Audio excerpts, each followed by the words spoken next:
New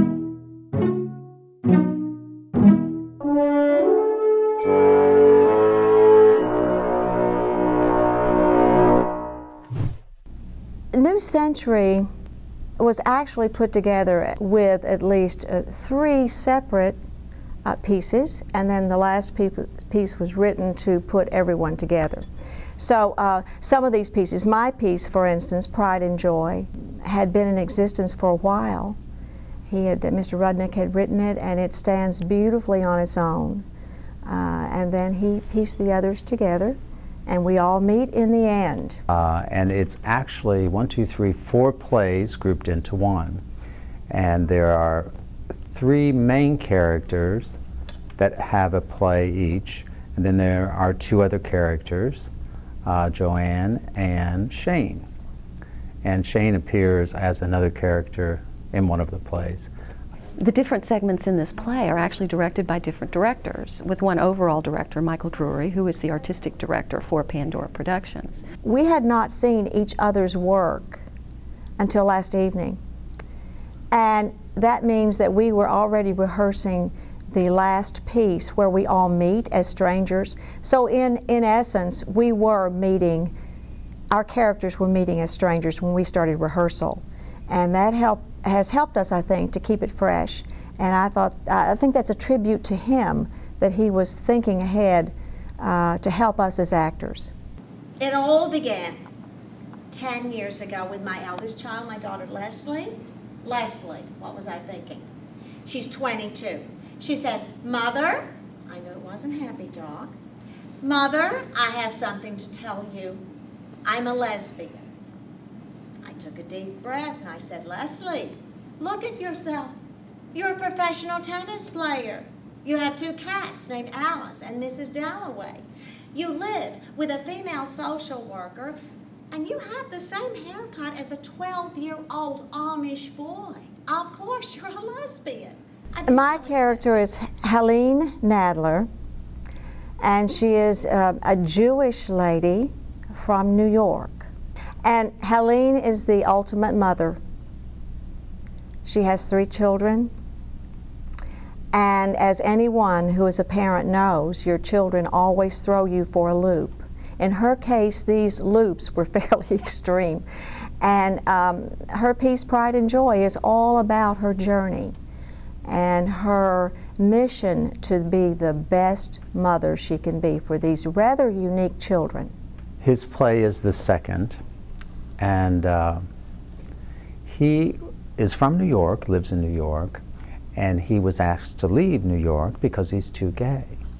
He has these little moments called Nellie breaks, and from his Nellie breaks, the normal gays don't care for him anymore. So he left and went to Palm Beach, and as revenge for them banning him from New York, he has a cable show now, and it's called Too Gay. He takes letters within his show, and he reads letters, and he answers the questions that they ask in the letters. His first letter states, "What causes homosexuality?" And he looks at the audience and says, "I do. I am so deeply homosexual, with just a glance, I can actually turn someone gay."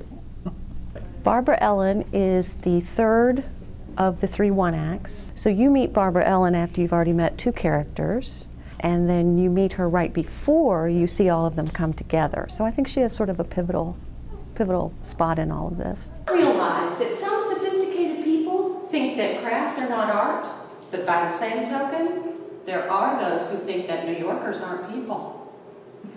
Crafts allow me to express myself on something worth dusting. I pick up a crochet hook or a staple gun and I tingle. I am transported. I remember this one time I started rubber cementing little seashells onto a keepsake box for a newborn baby, and I did not look up until that child was in college. Well, Barbara Ellen is from Decatur, Illinois. I think she's lived a pretty quiet life, but she did have a little bit of excitement come into it in the fact that she learned at one point that she did have a gay son. I think that took some adjustment on her part. We don't really learn a whole lot about the rest of her family, but we do know that there is perhaps the chance that there's not a whole lot of the rest of the family around because there were some real judgmentalness. There might have been some judgmentalness about the fact that she did have this gay son.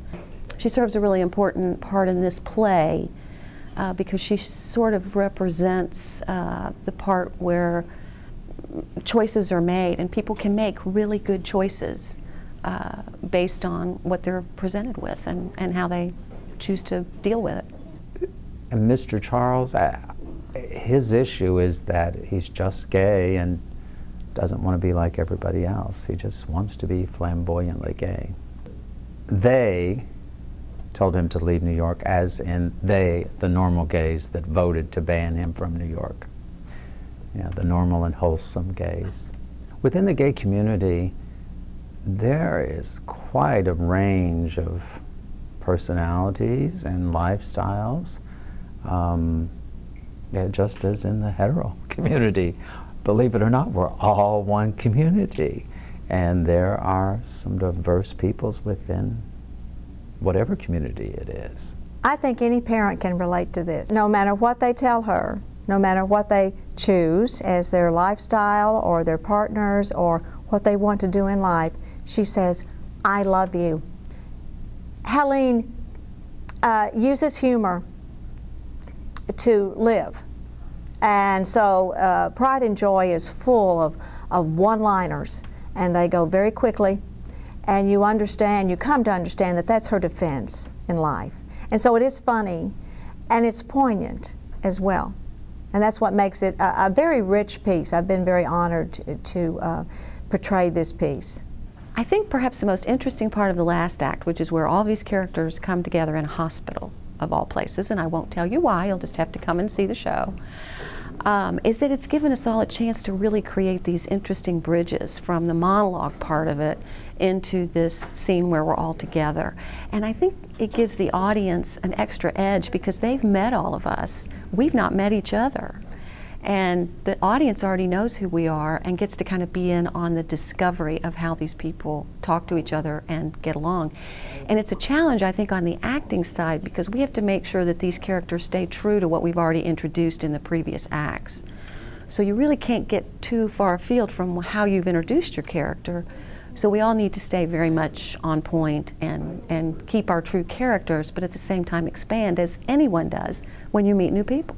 We as characters actually met each other as strangers. We didn't know the stories, and it makes it a much richer ending for the play.